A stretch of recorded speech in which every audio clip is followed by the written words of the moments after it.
I'm Group Captain Emily Flynn. I'm the Station Commander of Royal Air Force Brize Norton, home to the RAF's Air Mobility Force. As you can see behind me, we've got some of the aircraft who've been involved in op-pitting. This is their home base. So we have been heavily involved from the start, both in terms of getting the aircraft out to theatre and now in terms of bringing those aircraft back, including with passengers who've been evacuated from Kabul. So as a station, we have stood up to receive those aircraft, process passengers and cargo. Lots of that might look like you would expect if you'd been on holiday at an airport, but obviously we're dealing here with personnel who've been through quite a traumatic experience, so making sure that they're catered for. Our team has come together in a way that has been hugely humbling. I'm incredibly proud of what the team has achieved in the last 2 weeks, and I hope that you'll hear quite how much they've achieved over the coming minutes. So the feeling about the guys on the ground is that they're doing an absolutely fantastic job, and practically, they haven't worked at a tempo like this for quite some time. Extended days and extremely extra loads that they've never done. Huge passenger loads, and then the cargo will come. I've got every feeling for them out there at the moment. So my colleagues down on the ground in Kabul will be obviously ensuring the safe passage of people eligible to come home on the aircraft, loading the aircraft with passengers, freight, ensuring everyone's got the right documents to board aircraft. The guys' performance out there has been superb from everything that I've seen and from all the feedback we've had from headquarters about how our guys are working out there. They are getting on with the job, doing the job above and beyond what could be expected of them, and really engaging with people out there, as well as making sure that everything that they send back is to the highest standards.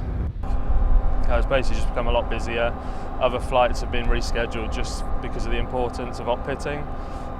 Just the freight it's been coming in. As soon as it's come in, we've got to build it and send it straight away, whereas normally it's a few days, things like that, which you have to build it. Whereas now it's just purely it comes in, scan it, get it on a pallet and send it on the next flight. It's been hard work. There's been a lot of time and graft and effort put in, especially from every level of ranks. I think we all work together as a team, and that's the one thing about the armed forces is we work together as a team and we get jobs done. And that's what's special about the armed forces is you do the job to your best of your ability, and you do it, and you work as a team and you support each other. It's been rewarding and challenging at the same time. We fly to the Middle East, have a night stop in the Middle East, and then we'll fly to an airport in Dubai where we will meet passengers that's come from a C-17 or an A400M. Then we will take the passengers back to Brize, and then those will forward their journey to somewhere in the UK. It was very, very busy. Trying to get people to understand us was very complicated. Getting them to take their seats, put seatbelts on, showing them where the toilets were, etc. And the cabin crew assisting with the younger children for their own seatbelts. Trying to get ready for takeoff was quite interesting. On the plane, it's very different. The people don't speak English. They come up with lots of babies and children over what we normally carry. They're very tired, very shocked. To be honest, they're traumatised.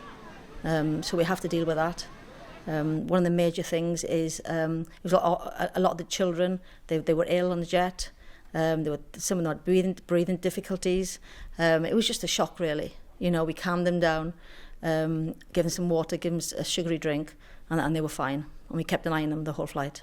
So obviously this has become very much our main effort. So we have geared all of our efforts around supporting all of the work that's going on in Afghanistan. It's been pretty awe-inspiring to watch. We've had lots of volunteers for extra work, different work. And when I say lots of volunteers, that's from across the personnel that work at Brize Norton, whether they be service or civilian. So we've had members of our industry partners have dropped things to become temporary baggage handlers for us.